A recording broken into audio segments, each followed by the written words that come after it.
Ова е всушност и второто убиство на Раде Јовчевски Корчагин и на сите борци кои го дале својот живот за ослободување на Македонија. Еднаш од фашистите, а еднаш од денес од македонската власт. Вака ја започнува приказната внуката на Раде Јовчевски Корчагин Калина. Со трепет во гласот, не можејќи да ги потисне спомените кои навираат, зборуваше за никогаш доволно прежалениот народен херој. Со неколку куршуми и извик "Еве ти ја слободата", ладнокрвно бил убиен од бугарските фашисти.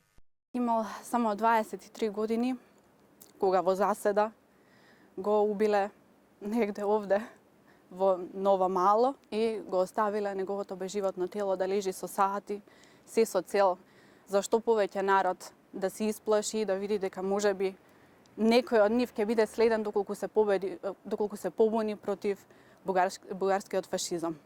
Погодена од македонските власти кои периодов се обидуваат да ја избришат македонската историја, Јовчевска прашува какво е тоа пријателство помеѓу Бугарија и Македонија, кое се форсира, а се базира на убиства и предавства. Поради неговите дела и борба за ослободувањето на Македонија од бугарскиот фашистички окупатор, Корчагин 2 пати бил осудуван со смртна пресуда во негово отсуство и најмалку 2 пати мачен од бугарската полиција. Можам само да кажам и да порачам да не се плука по гробовите на тие што го дале својот живот за Македонија и да не се гази по достоинството на нивните предци. Корчагин своевремено се борел против искривување и фалсификување на историјата и вистината за Илинденското востание од тогашната фашистичка Бугарија. Сега сме сведоци на повторен обид за фалсификување на нашата историја, овој пат од европска Бугарија.